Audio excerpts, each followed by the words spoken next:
இன்றைக்கி நம்ம வாளையார் டேமை சுற்றி பார்க்க தாங்க போகிறோம். காலையில் எல்லாருமே சாப்பிட்டு கைராவுக்கு ஸ்நாக்ஸு தண்ணி பாட்டில் எல்லாமே எடுத்துகிட்டு டேமுக்கு கிளம்பியாச்சு. டேமுக்கு போகிற ரோடு கொஞ்சம் மோசங்கிறதுனால நாங்கள் டூ வீலர்லேயே போயிட்டோங்க. டேமுக்கு போகிற வழியில் பார்த்தீங்கன்னா 2 சைட்லேயுமே நிறைய பாறைக்குழி இருக்குது. இந்த பாறைக்குழி பார்க்குறக்கு தாங்க சின்னதாக இருக்குது, ஆனால் ரொம்பவே ஆழமாக இருக்குது. இப்போ நம்ம டேம் ஃபாரஸ்ட்குள்ளே தாங்க போயிட்டுருக்கோம். ஃபஸ்ட்டு நம்ம ஃபாரஸ்ட்டுக்குள்ளே போயிட்டு எல்லாத்தையுமே சுற்றி பார்த்துட்டு அதுக்கப்புறமா நம்ம டேமுக்கு போகலாம். நீங்களே பாருங்கள், இந்த ரோடு வந்துட்டு ரொம்பவே கரடு முரடான ரோடுங்க. அதுவும் மழை பெஞ்சிருச்சுன்னா இந்த ரோட்டில் வரவே முடியாது. ஏன்னா லாரி, டிராக்டர் எல்லாமே இதில் போகிறதுனால இந்த ரோடு எப்போவுமே இந்த மாதிரி தான் இருக்கும்.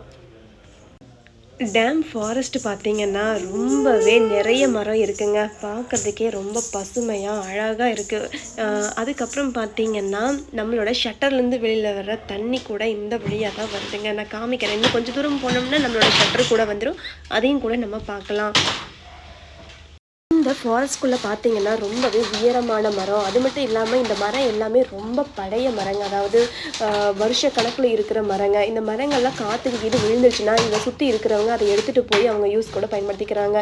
இது தாங்க நான் சொன்ன ஷட்டர்லேருந்து வர தண்ணி. அதாவது ஷட்டரில் திறந்து வர தண்ணி வந்துட்டு கேரளாவுக்கு போகுதுன்னு கூட சொல்கிறாங்க. கேரளாவுக்கு தான் ஆக்சுவலாக போகுது. இந்த ஆற்றுக்கு பக்கத்துலேயே ஒரு கோயில் இருக்குங்க. பிளாக் மாரியம்மன் கோயில்னு சொல்லுவாங்க. இங்கே எப்பாவது ஒரு நாள் விசேஷமாக இருக்கும், நல்லா கூட்டமாகவே இருக்கும். ஆக்சுவலாக இந்த டேம் பார்த்தீங்கன்னா தமிழ்நாட்டுக்கும் கேரளாவுக்கும் பார்டரில் இருக்கிறதுனால இதை கேரளா கவர்மெண்ட் வந்துட்டு தமிழ்நாட்டில் லீஸுக்கு எடுத்துட்டான்னு சொல்லுவாங்க. ஸோ இது வந்துட்டு ஃபுல்லாகவே கேரளா கவர்மெண்ட் தான் இதை வந்துட்டு பராமரிச்சுட்டு இருக்காங்க. இங்கே இருக்கிற போர்டை பார்த்தீங்கன்னா கூட மலையாளத்தில் தானே எழுதியிருக்கும், நம்மளுக்கு அது என்னென்னு தெரியாது. இப்போ நம்ம போயிட்டுருக்கிறது வந்துட்டு மீன் வந்து விற்கிறாங்கல்ல, அந்த ஆஃபீஸ்க்கு தான் போயிட்டுருக்குறோம்.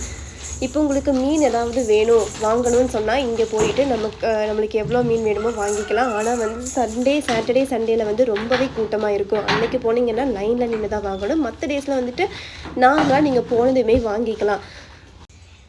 இந்த காம்பவுண்ட் வாலில் பார்த்தீங்கன்னா நிறையவே அனிமல்ஸோட இதெல்லாம் வரைஞ்சி வச்சுருக்காங்க. அழகாக இருக்குது. கைரா அதை பார்த்துட்டு ரொம்பவே அழகாக இருக்குது, நான் தொட்டு பார்க்கணுன்னு வேறு சொல்கிறேன். சரி வரும்போது தொட்டு பார்க்கலான்னு சொல்லிட்டு நாங்கள் கூட்டிகிட்டு வந்துட்டோம்.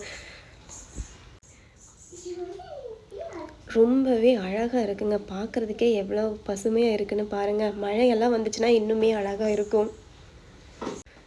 வெளியில் எவ்வளவு தான் வெயில் அடித்தாலும் இந்த காட்டுக்குள்ளே வரும்போது அந்த வெயில் எதுவுமே தெரியலைங்க. நல்லா குளுன்னு சில்லுன்னு காற்று தான் வீசுது. அது மட்டும் இல்லாமல் நமக்கு எவ்வளவு கவலை இருந்தாலும் அதெல்லாம் மறந்துட்டு ஜாலியாக என்ஜாய் பண்ணலாங்க. இங்கே வந்துட்டு கொஞ்சம் ரோடு மோசங்கிறனால எங்கள் அப்பா என்னையும் கைராவையும் இறக்கி விட்டுட்டு போயிட்டாங்க.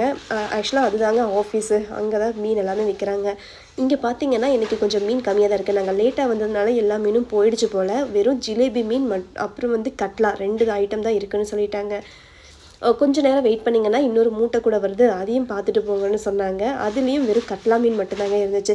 சரி கட்லால ரொம்பவே முள் இருக்கும், அதை வந்து நம்ம கைராவுக்கு கொடுக்க முடியாதுன்னு சொல்லிட்டு ஜிலேபி மீன் மட்டும் வாங்கிட்டேங்க. ஆக்சுவலாக நாங்கள் வந்துட்டு 1 கிலோ வாங்கலான்னு தான் வந்தோம். அவங்க பார்த்திங்கன்னா 1 கிலோ வாங்கினீங்கன்னா அதை நம்ம வந்துட்டு க்ளீன் பண்ணும்போது ரொம்பவே கம்மியாயிடும், உங்களுக்கு பத்தாதுன்னு சொன்னாங்க. சரின்னு ஒரு 3 கிலோ மீன் வாங்கிட்டேங்க. 3 கிலோன்னா ஒரு 3 மீன் தான் வந்துச்சு. ஒரு மீன் 1 கிலோவுக்கு மேலே தான் இருக்குது. எல்லாமே பெரிய பெரிய மீனாக தான் வச்சுருக்காங்க. இங்கே பாருங்கள், நிறைய குரங்கு எல்லாமே நிறையா இருக்குது. ஒவ்வொரு குரங்கை பார்த்தோன்னையே கைரா ரொம்பவே ஹாப்பி ஆகிட்டா. நானும் போய் குரங்கை பார்க்கணுன்னு சொல்லிட்டு இறங்க பார்த்தா அப்போது ஒரு குரங்கு வந்துட்டு கைராக்கிட்டே வந்துச்சு. அவள் வந்துட்டு அவகிட்ட இருக்கிற ஸ்நாக்ஸ் எல்லாத்தையுமே அந்த குரங்குகளுக்கு தூக்கி வீச ஆரம்பிச்சிட்டா. ஆனால் ஒன்றுங்க, நீங்கள் குரங்குங்களுக்கு வந்து ஸ்நாக்ஸ் போடும்போது ரொம்பவே கவனமாக இருக்கணும். ஏன்னா உங்ககிட்ட ஸ்நாக்ஸ் இருக்குதுன்னு தெரிஞ்சிருச்சுன்னா அதுங்க விடவே விடாது, உங்களை துரத்திட்டே வரும். அந்த ஸ்நாக்ஸ் தீர்ற வரைக்கும் உங்களை துரத்திட்டே வரும். கைரா அவகிட்ட இருந்த ஸ்நாக்ஸ் எல்லாத்தையுமே அந்த குரங்குகளுக்கே போட்டுட்டாங்க. அங்கே பாருங்கள் எவ்வளோ அழகாக ஒரு குரங்கு அதோட அம்மாவுக்கு பெயின் பார்த்துட்டு இருக்குது. இன்னொரு குரங்குங்க எல்லாம் விளையாடிட்டு இருக்குது. ஒன்றுகிட்ட இருந்து ஒன்று பிடுங்கிட்டு இருக்கு.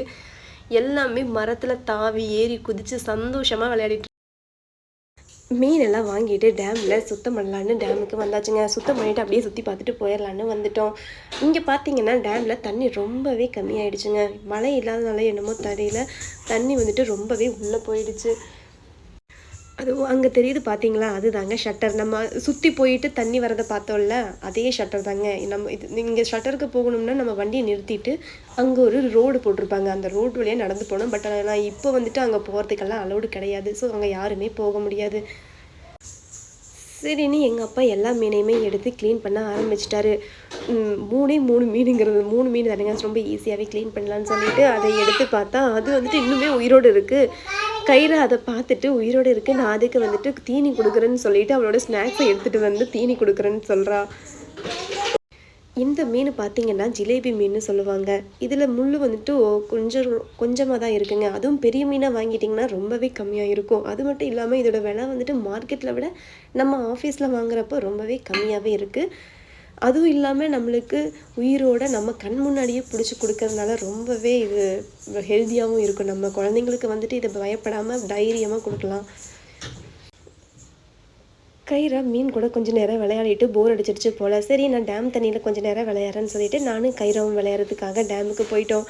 அவள் அங்கேருந்து தண்ணினாவே ரொம்ப பிடிக்கும் கைராவுக்கு. அதில் விட்டால் ஒரு நாள் ஃபுல்லாகவே விளையாடிட்டு இருப்பா.